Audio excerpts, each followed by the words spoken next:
Guys, welcome back to another case study. Welcome, Jordan. Happy to be here, man. Stoked to have you here. I think you would be one of the two Canadians that we've had on the YouTube channel in terms of case studies so far. So lucky to have you here. And yeah, to give the guys an insight to what you did last month in commissions, did you want to share what you covered last month? Yeah, last month I did over 18K Canadian. It's a Crazy, pretty good month. right? Yeah, It's a pretty good month. yeah, yeah. And yeah, we've gone from having to go back to, home country in Canada, traveling full time to now going back out there and doing that. I think where did you say you were going again, by the way? Actually, in 6 days, I'm flying out to Peru, to Lima. Yeah, Awesome. yeah. Right. So you're back out there traveling again. And yeah, as I say with every case study, this result was absolutely not easy. And it definitely took a lot of effort and time. And it's absolutely an interesting story too. So I want to take the guys back to get to know a little bit more about you and your background because I work with a lot of younger clients, typically as well. It's quite an interesting story because a lot of the guys I work with typically between like 18 to 25, but as of recently, I've also started working with more older clients, up in their 30s, just like yourself. So yeah, would love to hear your story where you started before you met me and how we ended up working together. Yeah, man. So I worked in car sales for 7, 8 years, and I did really well with it. I could tell that I was good naturally in sales. I liked sales. I wasn't even that much into cars. Like I wasn't a car guy, but I was a good sales guy. I was good at connecting with people and earning their trust, I guess. I mean, sales resistance in that industry is high as Right. anything, Yeah. right? So, I was really, I made really good money. I worked at two different dealerships. But, I traveled a lot prior to that. And I traveled for a couple years in the middle there. Like I did 4 years car sales, and then I actually went to India for 2 years. And then I was like, yeah, I'm gonna come back and do it some more and make some money. And I just always had like a travel bug, right? And I knew that I wanted to do more than just um, car sales. But I couldn't think of like, what could I do on the road to make money? Mm. So, like in 2019, I kind of hit a wall. I couldn't do the car sales anymore. And then I just started my own Instagram, like kind of sharing my story just about like whatever, personal development type stuff. Mm. And so I started getting hit with ads for coaching companies. And then I was like, man, maybe I could like be a coach. It wasn't remote sales. It was actually like to get certified as a coach. So I signed up for a coaching company to get certified as a health coach and a life coach. And then I went through a business coaching school that helps you like pick your niche and have your messaging on target. And then I picked my niche. It was like in food addiction, overeating. I'd like lost weight and kind of had a transformation there. So I launched that in 2020, late 2020, and hit the road and went to Argentina, traveled around the world anyway. I ran this offer for 4.5 years, and I don't know how much you want to get into that, but I did well with it, but I was running it all myself, right? So I Mm. was like content marketing setter, closer, fulfillment, right? So it had ups and downs, but yeah, at the end, I was starting to get really burnt out with that basically. Mm. Yeah, so you went from being burnt out with car sales, no longer enjoying that, to being burned out with the next vehicle, which was running your own business. And I think a lot of traditional sales guys as well that I speak to are kind of caught in that trap of wanting to get more freedom, but they don't really want to necessarily start their own business, but it seems like the next logical step. And I guess it's pretty easy to see it at that as being that way. But a lot of guys, particularly in traditional sales, don't even know that remote sales actually exists. Yeah, exactly. Yeah, I didn't know. Even the whole time running my own offer, Mm. uh, the whole time running my own offer, I didn't know that the remote sales world existed. I kind of just had this idea that everybody was doing what I was doing, running their own show. And Mm. I yeah, so that felt like the natural step to me. But yeah, I wasn't aware of this until I started watching your videos, basically, that Mm. you could get into just having a role on someone else's offer, but not run the whole show yourself, not have your own business, but be part of a business, and make really good money with less responsibility. Yeah, 100%. I think a lot of traditional sales guys see the space of like info, making money online, and they want to slice of the pie, but they don't really know how to take it. Whereas the sales skills they already had, which you already built up, a decent resume in car sales, and just pivoting and transitioning to a better vehicle ultimately overall. Yeah. Yeah, exactly. Yeah, if you I already had the sales skills, but yeah, I wasn't aware of this world, the opportunity to make money in remote sales. And I was super skeptical of other make money online things. I didn't want to do like Amazon FBA. I didn't want to do e-com. So yeah, until once I was aware of this world, like, so I saw one of your interviews actually with Vanch, like Mm, late December. cool, And I nice. was like, I just had this light bulb moment. I was like, holy smokes, like I don't have to run my own business. I don't have to keep creating content, keep trying to generate leads, keep trying to convert those leads and then do all the fulfillment. I was like, yeah, just open the door that I saw I think he was setting, and I was like, he was making over 10 grand a month. And that was more, I had some 10K plus months on my business. I never had a month like I did this last month in August, but I had some good months, but I had to slave away for them, right? And then I saw that, and it just turned on this light that wow, there's this world where you can just utilize your sales skills, yeah, but working on someone else's offer. 100%. And so, I mean, just to give the guys a bit of insight, as opposed to more traditional sales, so obviously you're working on the floor, so you had to go to a physical workplace, you had to deal with customers, clients on the lot, things like that. I'd make an assumption there. What's the day-to-day actually look like for you now in terms of working remotely? Because now you're going to be traveling again. You're working in Canada right now, but you're going to travel very soon again as well. What's the contrast look like as opposed to when you were previously working in car sales, when you were working in Canada? Oh man, uh, like night and day. Like it's yeah, I mean, I live in like a cold, very cold part of Canada. So, and like winter's hitting now and I get to leave, and all my buddies who are still in car sales, like we have brutal 8 month winters, right? So you're like boosting cars. Yeah, you have to show up to a physical workplace every day, and then you got to run around like crazy. Yeah, shoveling snow off of cars just to show them, getting all clean, warming them up, going on test drives. uh, you're there for, often you'd work pinners, so you'd work, 9 a.m. to 9 p.m. You've got you've got appointments outside of your work schedule that you've got to be there for, right? So you got to drive back in. Maybe you're on morning, excuse me. So you're working like 9 to 3, you're off 3 to 9, but then someone books in at 5, you got to come back, right? And so like I touched on a lot of things there that were headaches about car sales, but there's none of that now, right? Like the biggest one by far for me is geographical freedom.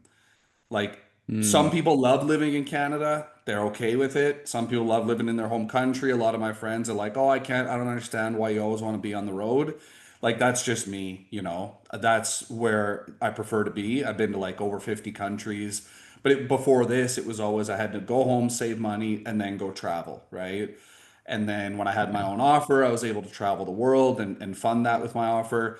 But with this, it's like yeah, I'm going to Lima. I booked the Airbnb that I want. I booked it in the neighborhood that I want. It's their summer right now, not their winter. And then when their winter hits, I can go back to Colombia if I want. So the geographical freedom, the weather is huge, and not having to be in a physical location. Like I know already what my week, or at least the first half of my week looks like, and then calls will come in.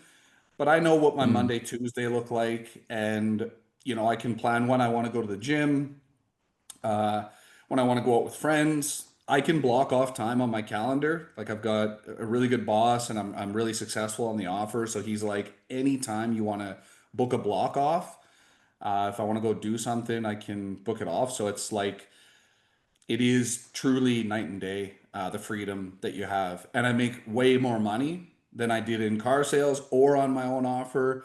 And I just clock in for a 60 to 90-minute call and very often make 500 US, right?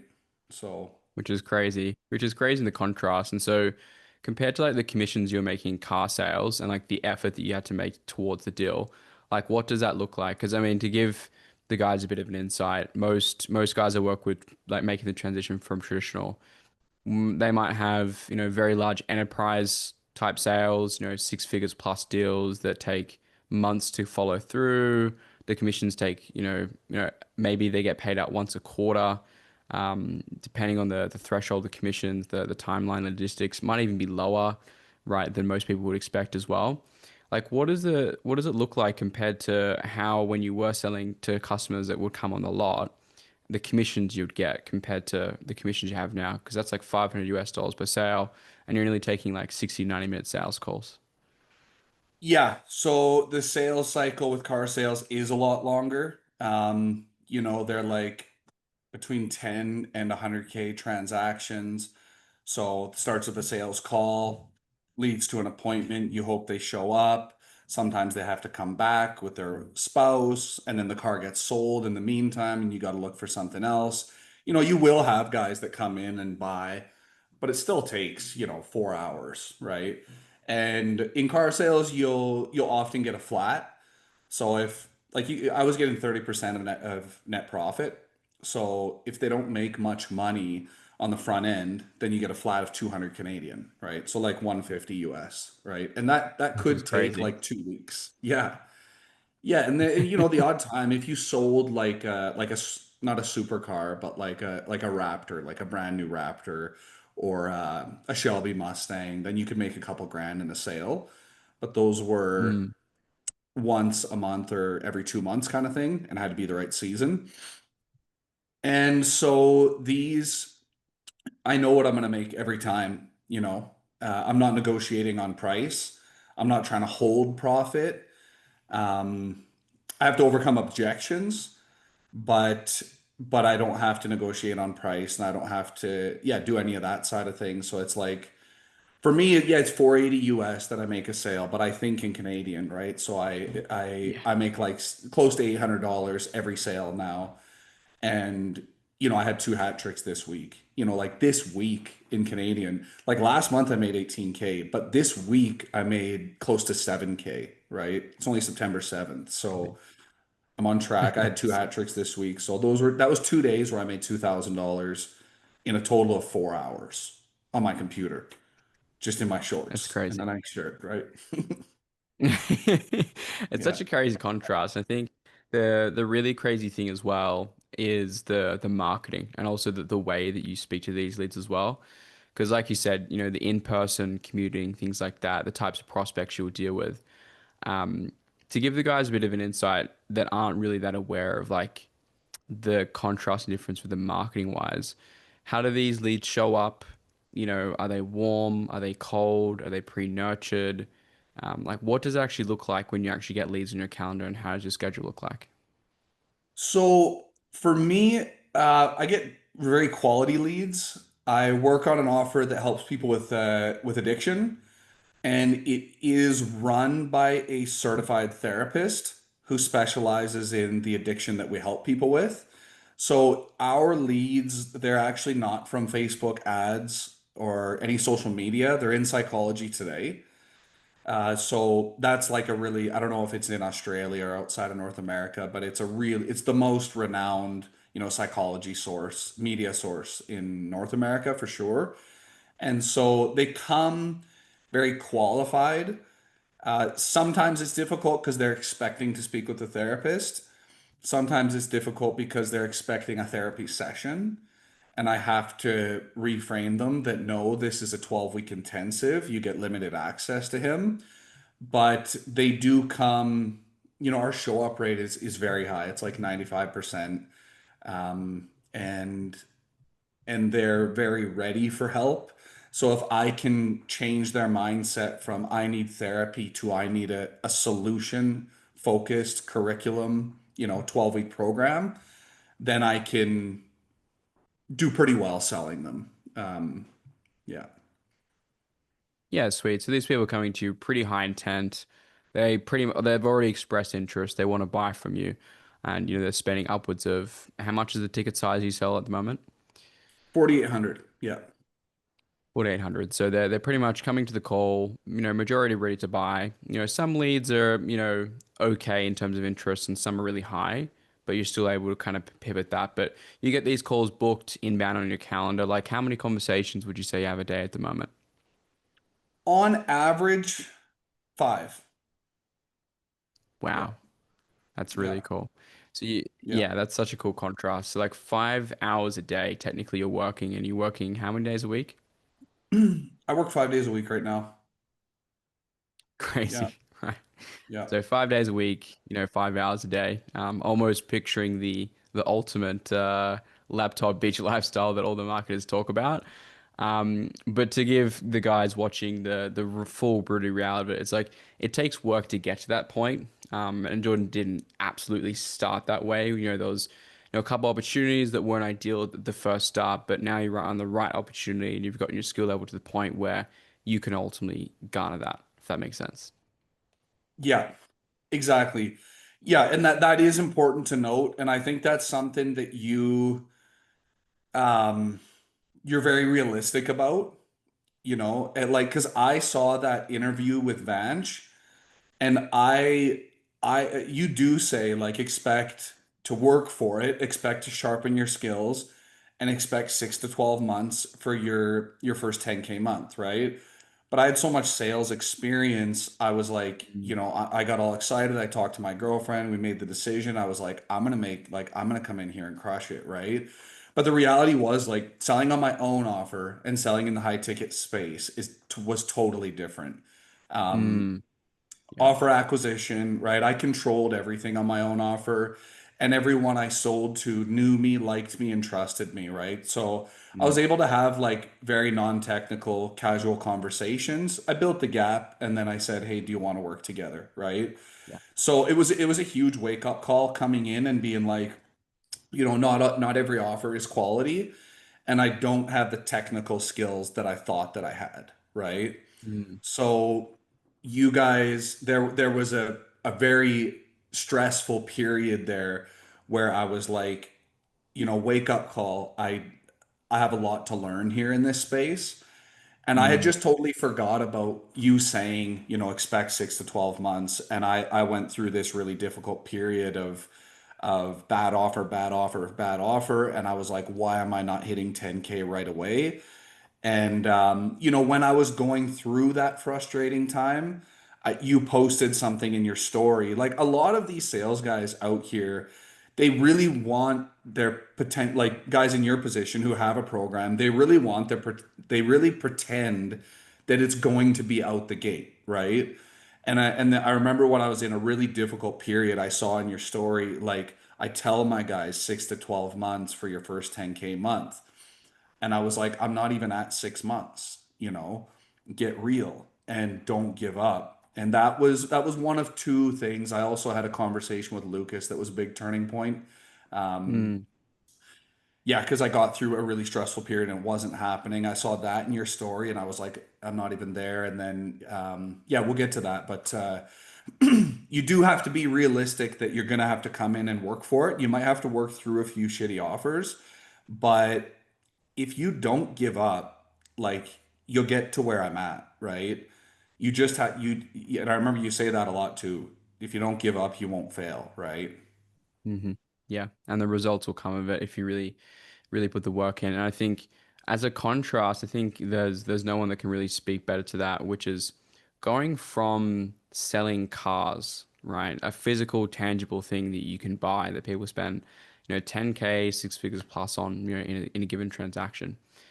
How have you found the contrasting differences between selling that to something that's intangible, like services, consulting, information, like what you sell now?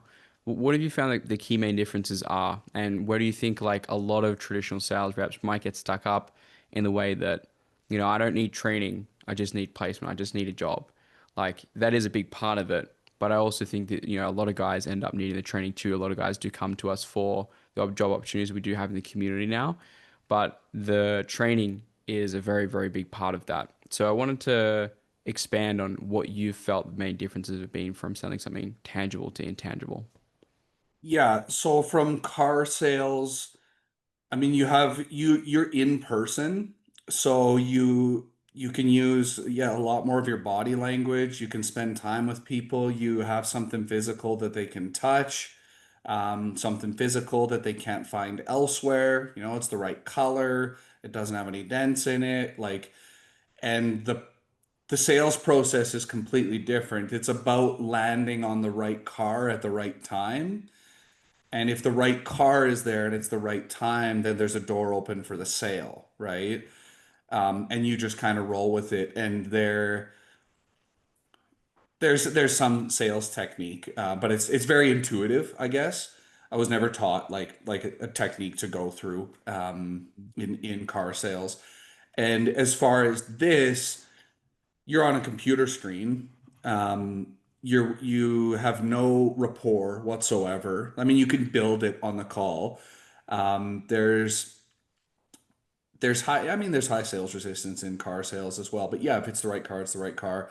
You know, the online you have to, there's a specific process that you have to take people through that I had no idea about. Even running my own offer, like the coaching school I got certified in, they told us like build the gap and then sell, right? But if it's someone who already knew me, liked me, and trusted me, it was a lot more casual. Going into high ticket sales, like a lot of the lingo that you were using, like I knew what a discovery was, but future pacing, solution awareness, frame, pre-handling objections, these were all things that I had sold a lot online before, but I had never even heard of these terms. And I came on your calls and I was like, I don't know anything. You know what I mean? Yeah. And I had to practice. I had to practice selling a product that wasn't mine, and I had to learn those skills from you on how to run a good call and how to handle difficult things as they come up and how to position yourself. It's completely different from any in-person sales or even running your own offer when you're in the high ticket sales space and you're selling on someone else's behalf. And you need that technique or you'll burn. You got nothing without it, right? I agree. And I think the key advantage that most traditional sales reps have pivoting into this industry and transitioning into it is they carry a lot more professionalism than, most people in this industry. Um, and they have a foundational level skill set that is different as opposed to what you would leverage in this industry. But you have a level of phone manner.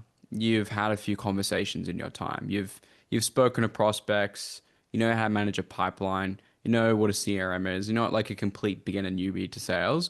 Whereas a lot of guys I've worked with in the past who are completely new to sales, they have to start from scratch. Whereas if you've already been in sales in the past, traditionally, you carry a lot of the ability to already speak to people over the phone, carry conversations, and just speak well and communicate yourself well and articulate well. And a lot of people who start out in sales, granted, take time to build that. So I think that's a big advantage a lot of sales guys have making the pivot. And Yeah. so yeah, it's a very big, not a very big, I wouldn't say that, but there's absolutely a learning curve when it comes to going from tangible to intangible, what I've seen with all of my other clients. Yes. But yeah, how would you say your life's changed from, 6, 12 months ago since we started working together? Man, even just 6 months ago. Like I started in January, so it's 9 months ago that I started. And I went from being on an offer that was burning me out to like it's night and day. Like now I'll be making 20,000 Canadian a month steadily, right? And Mm, have total geographical freedom and have calendar freedom to book off what I want on my calendar. Like I don't know. I don't know how to put it into words. I'm going to Peru, and then if I don't like it, I can go to Ecuador, and if I don't like it, I can go to Argentina. I don't have to make content all the time. You know, having a social media presence is important in remote mm, sales, yeah, but I don't have nearly the pressure and the workload that I had in running my own offer. So, yeah, 12 months ago, I was on my offer. I was burnt out. My money was super low. It's getting harder and harder to convert, to get leads as a coach. Um, I wasn't making the money I wanted. I was making like on average 2 to 3K a month, and now I'm making 20. And um, I don't know how do I put into words how that how that's changed my life, man. It's like, and I talked to Lucas the other day, and he was like, "Bro, you need to understand something. You're just getting started. You need to understand that, like, you need to start imagining where you're going to be a year from now." And I was like, "I can't imagine it getting any better." But it got me thinking. He told me that 2 days ago, and I was like, "Man, I get chills now. Like it is going to keep getting better because now I'm developing a good personal brand, and mm, recruiters and that know that I can sell, and I have proof of concept. I've made a 20K month, and then I was like, what if September is zero? And then I made 7K the first month. So it's like it's massively, massively changed my life. Huge. I'm so grateful, man. And I'm so excited. Yeah. of course. Yeah, Yeah. it's awesome, man. You've got a very bright future ahead of you in the space, and I think one of your really big strengths coming into the industry that you did really, really well at was networking. So, I mean, if you were gonna tell someone who's just very new to the industry, maybe they had a traditional sales background or they're, a complete sales newbie beginner, because I help, both, types of avatars there as well to make the pivot. What would you tell a beginner that's looking to get their start in their industry, as far as like what you've learned in the last 9 months? Yeah. So one thing I would say is, a mistake I made is I did come in with my back against the wall financially.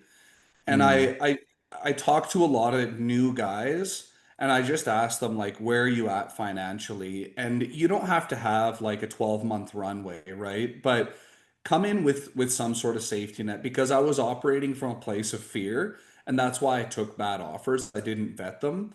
And I decided to put myself in a position where I wasn't operating from a place of fear. And then I chose a good offer. So that is an important thing. And luckily, a lot of these young guys coming in, they're living with their parents and they have that financial safety. And so when you have some financial safety, then it's a huge benefit. So that is the biggest thing I would say. And also, like, I massively underestimated the networking when I came in. I came in and I was like, there's all these 18-year-olds on these calls. Uh, what do they know? Why would I network with these guys? I've got all this experience. I'm gonna crush it, right? So I didn't yeah. network. And then I went through shitty offers, and I learned that I learned the power of networking. Like I learned that all the guys I talked to who were on solid offers, you know, 80% of them, were like a friend brought me on, right? So it was at that point, it was like 3 months ago. I was like, I had had like a stressful experience, and everyone around me was saying, get a 9 to 5, get a 9 to 5.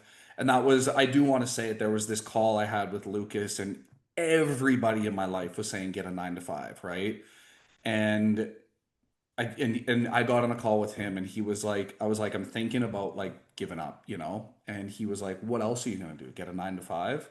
And I just needed like one person to say that doesn't make sense, right? And so it was at that point that I said, okay, I'm going to stay in this space, but what's the biggest thing that I need to focus on if I want to create security? And Mm, so I went all in on networking.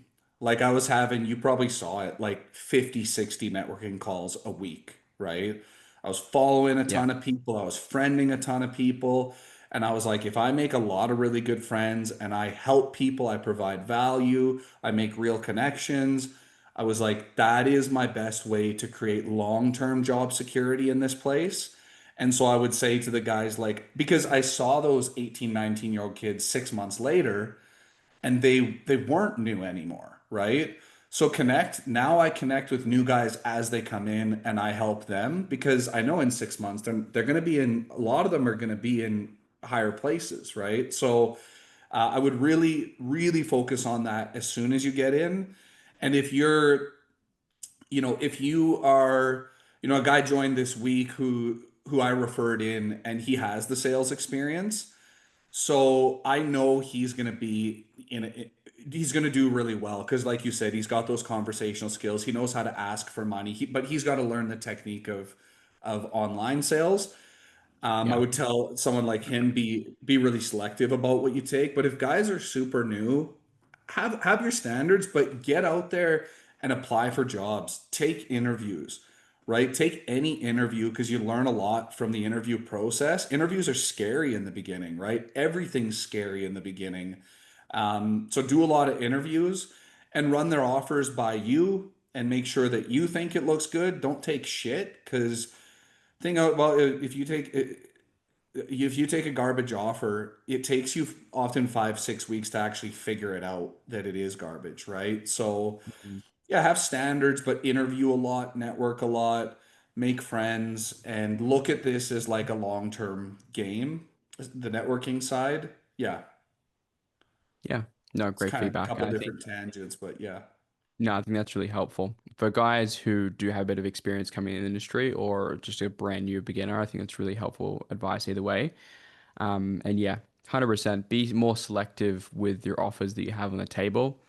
Come in this industry with a level of abundance and not scarcity and desperation, because that does put you in a really bad spot where you do inevitably make bad decisions around opportunities and offers as you would in any industry. So yeah, definitely coming out with a level head is really, really key. And so for someone who's not inside the RSA training program as well, just to give the guys some insights, what does the training program layout look like to guys who haven't seen it? What was your impression of it, as a whole? And like what type of things do you think you found the most useful inside the program? I think the most useful, the most useful thing I got was the technical skills um, from you and Lucas. You're both really, really good teachers, really experienced. In the modules, there was a lot of things. Like I went through the modules and then I put your structure for a call on sticky notes on my wall, so I saw it every day. I rehearsed it a lot with ChatGPT. So like through your modules, I got to know, yeah, a lot of the technical side. And then showing up to the calls, you get into the finer details because guys will come and they'll be like, okay, I'm applying what's in the modules and I'm coming across like a unique kind of hurdle in the process.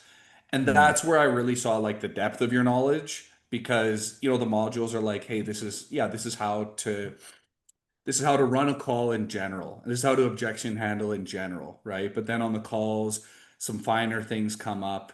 And then I saw you were able to have really, really solid insight, you and Lucas, really solid insight on how to handle these unique situations. mm, So I think for me, that was the most valuable thing. Um, Also, the support. Like I think mm, you guys, I did go through a tough period in the sales, but also in my personal life this year. And you guys supported me in ways that you didn't have to, like went out of your way to support me and work with me. And you don't find that in all sales communities. Um, mm, you really don't. So like I got a lot of support that without it, I would have given up, and that support for me was life changing because things got really stressful. And so Mm, that's one of the most valuable things that I got. And being in a community of people who are, some of them are just starting, but a lot of them are winning, right? So talking to those guys that are winning, asking them how they applied, the module stuff in real life, um, mm. and learning from them, being able to get on networking calls from guys who are winning, being able to get on networking calls from guys who are struggling as well. Uh, so being part of a community, a network that you can plug into was really valuable. I think those are the highest value things that I've got out of it. That, yeah. Fantastic. No, I love that. And I really appreciate the feedback. And in case it isn't obvious already, I mean, it already sounds like a glowing review, but I like to ask every client this. If someone's sitting on the fence, I would say, in particular your case with your background, let's say it's more traditional sales. So a lot of my case studies and interviews have spoken to more beginners looking to get into high ticket sales. But if you were speaking to someone who's more in more traditional sales right now, so they're in car sales, they're knocking on doors, they're selling roofs, solar, insurance, tech, SaaS, all the typical ones. Like, what would you tell someone who's maybe sitting on the fence? They're kind of like maybe a little bit unsure that, they maybe want to take the leap in terms of like taking that pivot from traditional to high ticket sales. I would say do it. I would say absolutely do it. If especially if you want, you can make pretty good money in traditional sales, but if you want potentially even more money and you want freedom, whether that's like to be with your family more, take more trips, or travel more, or be able to like just book off your calendar, have calendar freedom, right? Absolutely do it, but don't do it without a mentor. Like, don't. This space is completely different. You need, I didn't even know where the door was to enter. Like, I saw your testimonials and I Yeah. was like, I had no idea about recruiters and like any of these pathways to actually the reverse engineering stuff, no idea, because it's not just look for a dealership or look for, a brick and mortar, walk in and ask them if they're hiring. You have no idea like the job offer acquisition. You have no idea about that, right? And you have no idea, you know how to sell, you know how to ask for money, you know how to like hold a frame, which is basically just being the leader within the call. But you have no idea how to do that on Zoom, and how to make an offer on Zoom, and how to create solution awareness and all these things that explore solution awareness. You need a mentor that helps you to show you where those doors are and what to expect on the other side of those doors, and teach you the technique and support you as you go through. Some guys do just come in, land on a great offer, and do well right out the gate, right? So I don't Mhm. want to make it seem like that's not possible, especially if you have experience. But you're going to find some hurdles, whatever comes up in your journey. And you need a mentor and you need a community to like support you and give insight on how to cross those hurdles, right? Yeah. Fantastic. No, it's great advice. But yeah, is there any final notes or takeaways you wanted to finish on today? No, man. No. I just want to say thanks. Yeah, to you. You completely changed my life, man. And I'm really excited. I'm in a really, really good position now. And anyone, yeah, I've already said it, but if you're thinking about it, at least have a conversation. A lot of my friends are starting to ask me, and I'm sending Nice. them to you to have a conversation. I think you're a great guy to work with, and you bring a lot of authenticity in a world that it lacks authenticity. Mm. And I think, yeah, anyone thinking about it, book in a call, have a conversation. And when you come in, man, if you face hurdles, don't give up. Don't give up. This year, I had every reason to give up. and I didn't, and it paid off in ways I couldn't have imagined. So yeah, that's all. I'm just grateful to be where I'm at, and I'm excited for the future. 100%, man. 100%. It's very exciting to see what's going to happen in the next 6 to 12 months for you. But Yeah. yeah, guys, hopefully you enjoyed that interview with Jordan. I know there's a lot of value in there, especially a lot of guys. You built quite a good brand in the space of high ticket sales in a very short time. So I'm sure a lot of guys will enjoy watching this. But yeah, hopefully you guys enjoyed the interview, and I guess we'll see you in the next one.